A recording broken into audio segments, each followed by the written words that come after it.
Welcome to the Story a Day podcast. This is Julie Duffy, encouraging you to be a writer today, not someday. Good morning, good evening, good afternoon. Julie here from the Story a Day podcast, and we are starting 2020. And my optometrist niece has banned me from making any clear vision jokes, which is a real shame because clear vision is something that we have need of as writers. It's something that we pursue.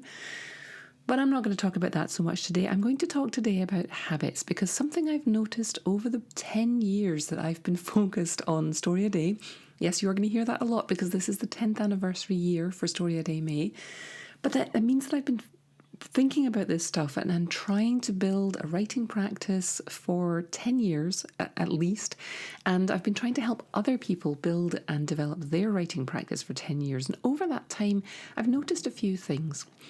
Ability is important. Yes, you need to be able to write, and a willingness to learn is important. So talent's important, turning up is important, wanting to be a writer is important. But one of the things I've really noticed about Story a Day is that it's not always the most talented writers or the most motivated writers who make progress, because motivation can spike and disappear. It's the persistent writers who make the most progress, and more than that, it's the persistent writers who are the happiest. And by happy, I don't mean like joyful glee. I mean the most satisfied and the most fulfilled. Also, not coincidentally, they tend to be the writers who've got the most publications. So let's have a think about this month, the habits that we could put in place to create not just the motivation to write and not just to improve our talents and improve our craft, but to build the habits that get us to being a persistent writer. Doesn't mean you have to write every day, but it means it's a mindset of I am someone who always comes back to my writing, who does it frequently enough and who is prolific enough to make progress, and I'm not going to give up. I'm just not. So I might as well find the best ways to do it. Okay, are you with me? Are you willing to be a persistent writer? So let's talk about habits then, if you're on board. I've been talking with the Superstars group about a thing that I call tiny wins. And tiny wins are when you set yourself a goal that is not too ambitious. I know this sounds strange coming from someone who set the goal of writing a story a day for a month, which is insanely difficult, really is hard. But for the rest of the year, and even like during Story a Day, I quite often throw out prompts that are things like write a Twitter story, write a one-sentence story today. There's always a backup prompt that you can use to give yourself that tiny win, to give yourself that feeling of, yes, I wrote my story today. It wasn't epic. It wasn't a huge, complicated 2,000-word story or 7,000-word novella. It was a 2-sentence story. It was a 55-word story. But you did it. Because there's a lot of science, there's a lot of sort of neurological research being done that talks about the importance of building habits actually like physically in our bodies. When we do a thing, neurons fire in our brains. Our brains are not abstract. They are physical things, and physical stuff happens. When you do an action, stuff happens in your brain. When you react to what you've done, stuff happens in our brain, and our brain is learning behaviors. And if you are persistently setting yourself up to fail by saying, I'm going to write 2,000 words a day without considering the other stuff in your life, then you are training your brain to think of writing and then drop that thought into the groove that leads to failure. And then that's going to depress you. And nobody gets good work done when they're depressed. Okay, not nobody. Some people do. But that's not how I want to live, and I'm sure it's not how you want to live. Likewise, if you beat yourself up about not meeting the big ambitious goal that you met, you are demotivating yourself. Nobody, again, not nobody, but the majority of us do not respond well to demotivation.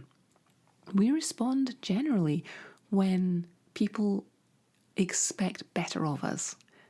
Don't you think? When somebody tells you, oh yeah, you've got this, there's something in you that goes, oh, maybe I do. Maybe I do have this. Maybe I can, right? I think a lot of us respond more to feeling good and feeling positive, and those are the things that help us get more done.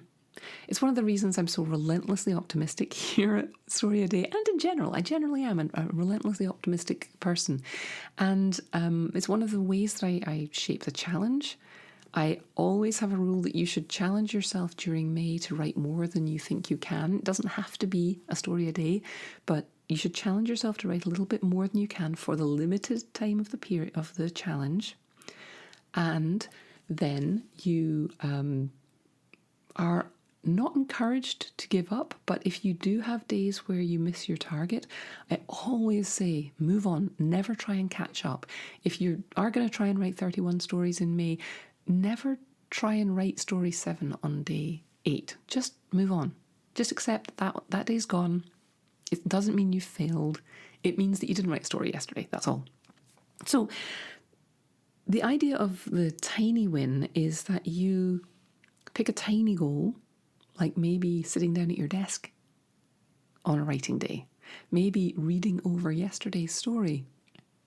And from there, you get to give yourself a little gold star, a little check mark. And you can literally give yourself a gold star. It's ridiculously effective. And that makes you feel better, and that builds the routine and the habit and the positive reinforcement in your brain, which is actually happening in biochemical form. Believe me, I'm not a scientist, but I've read a lot about this stuff, and you can go and read a lot about this stuff.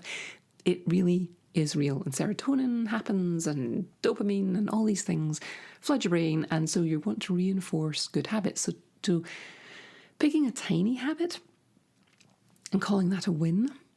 And the reason I talk about a win is this is an idea that I've combined tiny habits with epic wins. Epic wins come from Jane McGonigal, who is a video game researcher and behavioural scientist, and she talks about the concept of the epic win in a video game. Usually that is something that there's a clear path to doing a thing in a video game. You always know that if the designer of the game has written an objective into the game, you're going to be able to do it. And then you're probably going to need, in online games, you're probably going to need to collaborate with other people. And all of these things contribute to your epic win. So I've combined the idea of, and the epic win makes you feel good. And that's one of the things that brings you back to video gaming. Like, it's never hard, is it? I mean, you never have to force yourself. If you're the kind of person who likes to play video games, whether it's Bejeweled or Candy Crush, or whether it is some online, massive multiplayer online game, you never really have to talk yourself into playing that stuff, right? Because you know it's going to make you feel good. Because of those clear goals, because of the cooperation, and because of the sense that you've achieved something important in the game world. So I've combined those two ideas into the idea of a tiny win. And the Story a Day Superstars group and I were working on that in a workshop last month, and now I'm sharing it with you. But I wanted to share it with you this month in part because it's January and it's a time for new resolutions, and I don't think that it's possible to follow up on your high motivation.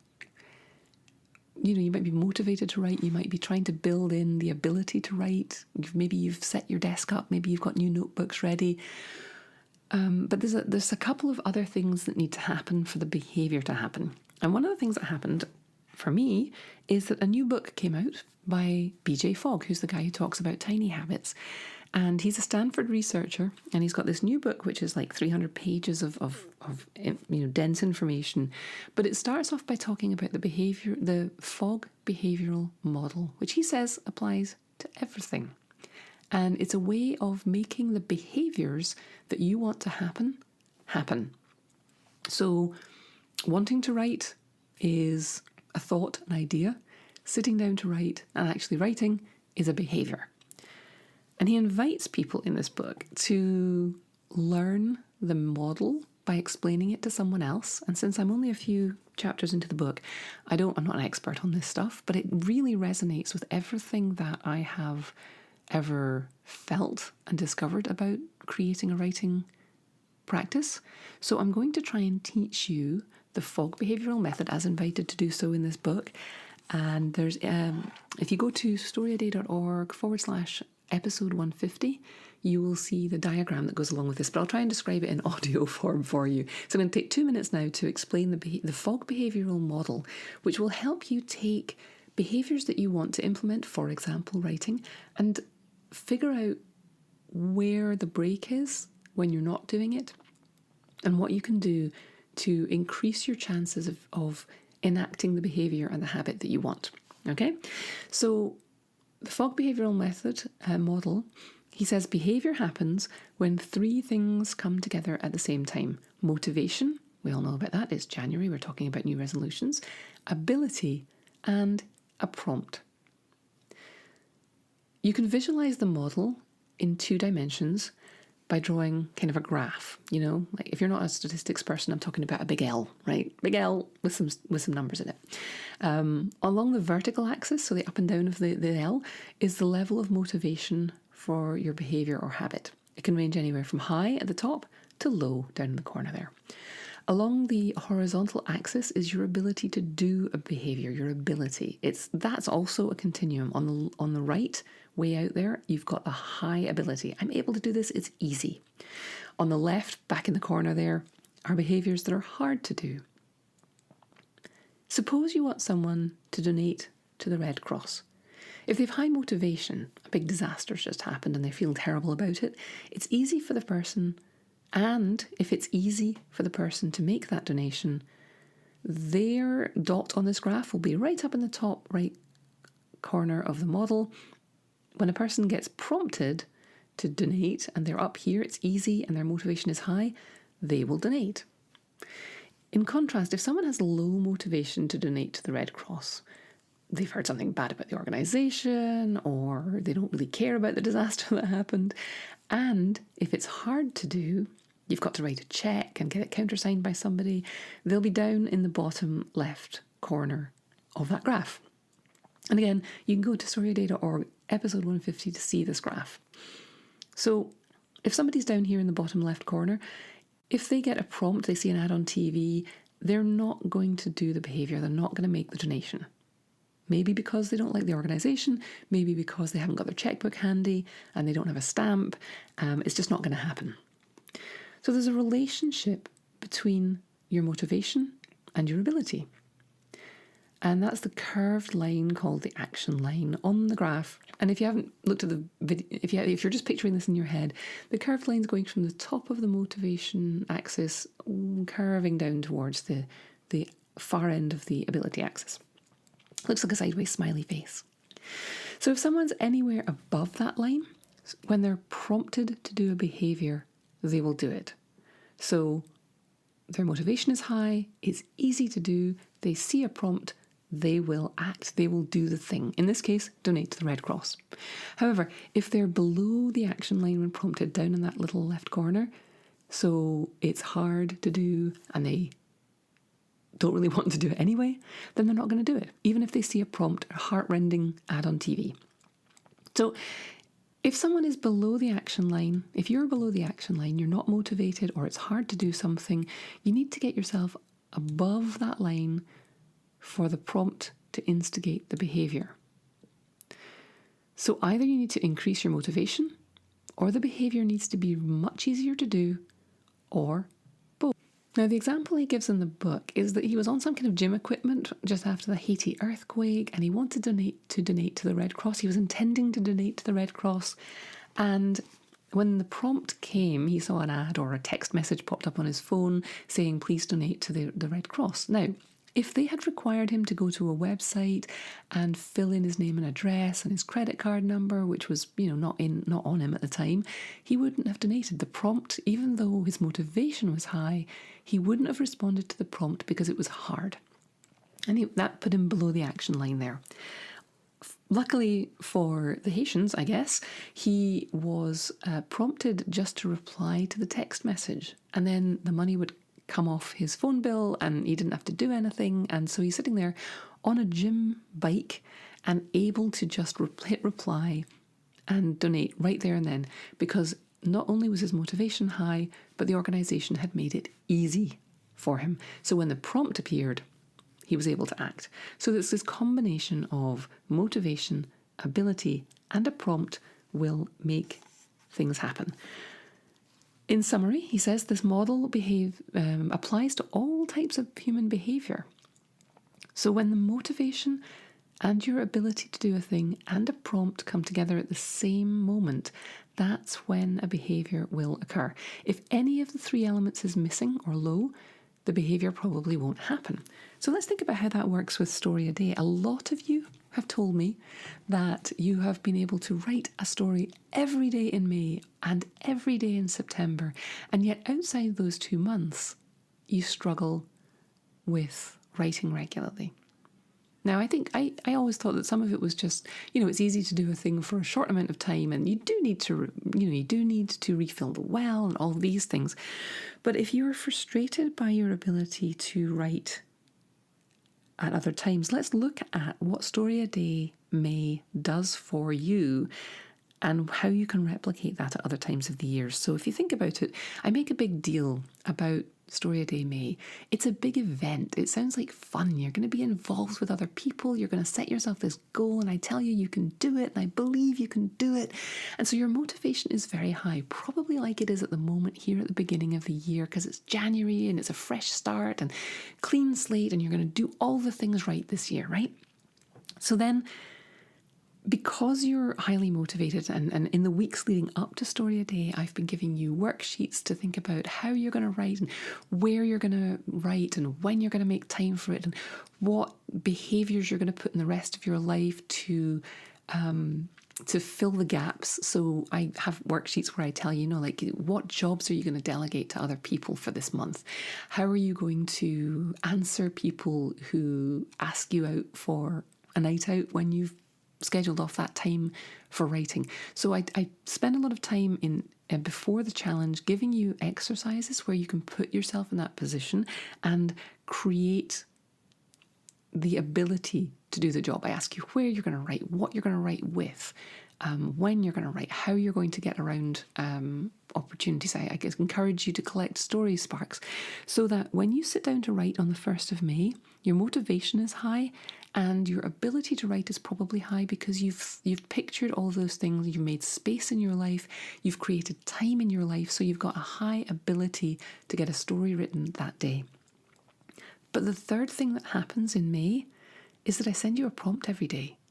Every day, whether you're in the Superstars group and you're getting videos and explainers and all that stuff, or whether you're just on the main mailing list and you've opted into the challenge and I send you just a little prompt, little tiny email prompt saying, you should write today, how about writing about this?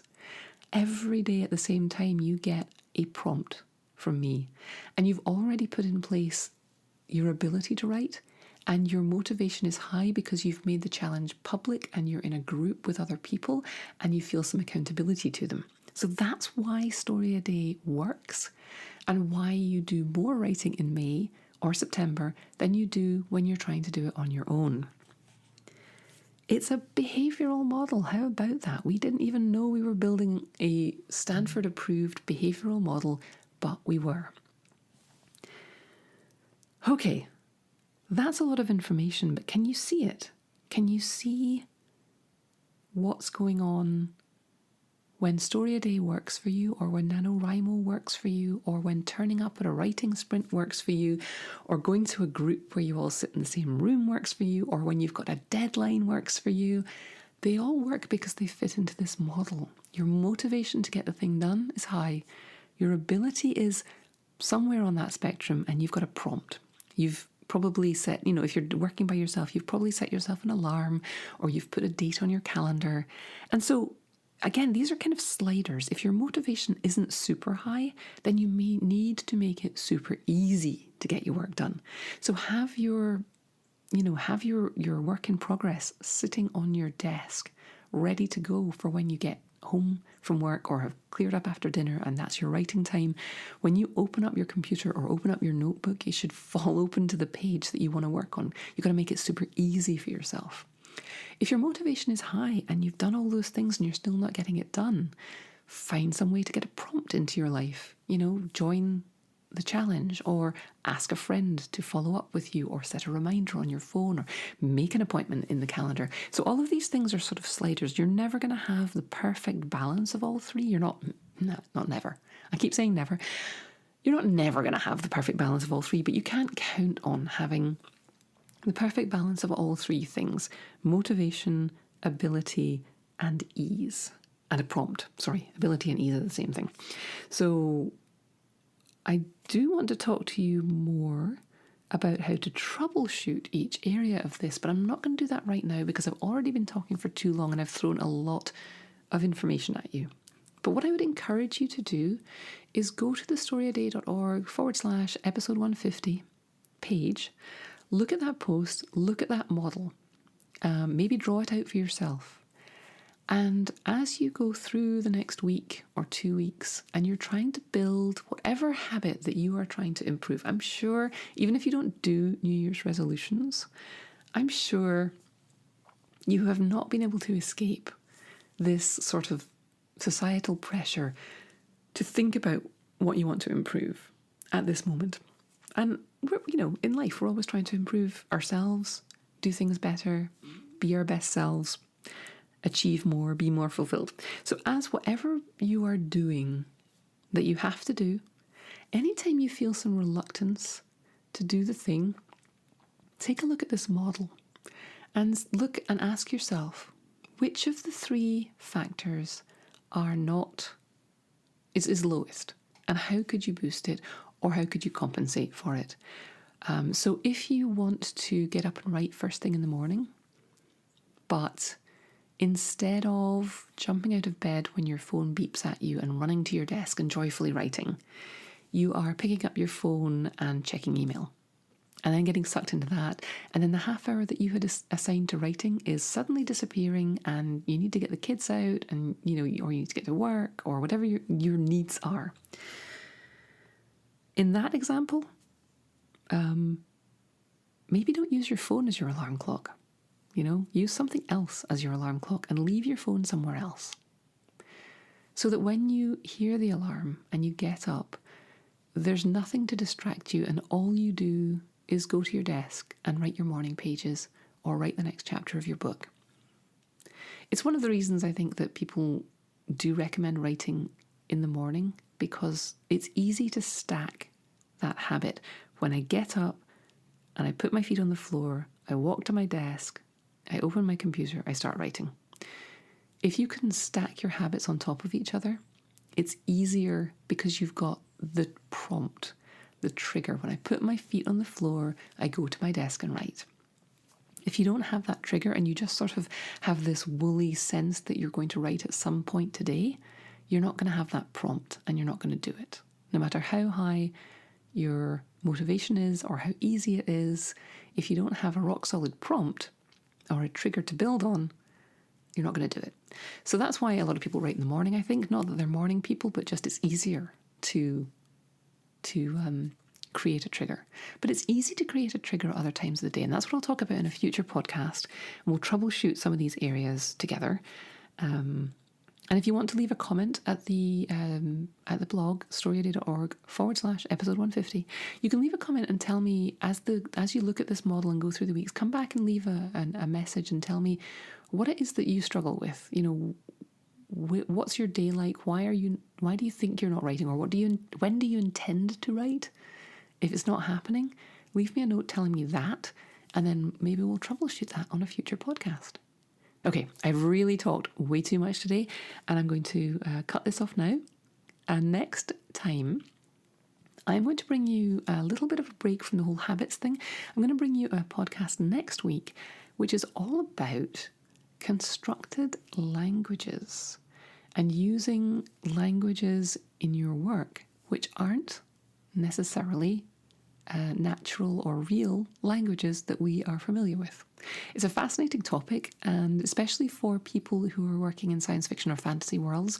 But in the discussion, we talk about other things about the use of language that will also be interesting to other people. So for this year, I'm intending to make the podcast a mix of these sort of make the podcast a mix of inspirational stuff where I come in, yeah, you can do this, and tools like this behavioural model where you can build your writing practice, and also craft-based instructional stuff to help you increase your ability to get your writing where you want it to be. So that's the plan for this year. Don't quite have a schedule yet, but I suspect I will fall into a pattern of doing certain types of podcasts on certain weeks of the month, because that is something that works well for me. So stay tuned, and I hope your writing is going well. I hope that you are motivated. I hope it is easy for you to get to your writing, and I hope that you're finding some way to prompt yourself to write. I will remind you that I always put a writing prompt up on Wednesdays throughout the year, so at least once a week you've got a prompt coming that is literally a writing prompt. But come over to the blog at storyaday.org/episode 150 and tell me what you think. Have a great writing week and keep writing. Thanks for listening. Why not come over to the blog at storyaday.org and check out this week's writing prompts and articles. And in the meantime, have a great creative week and, of course, keep writing.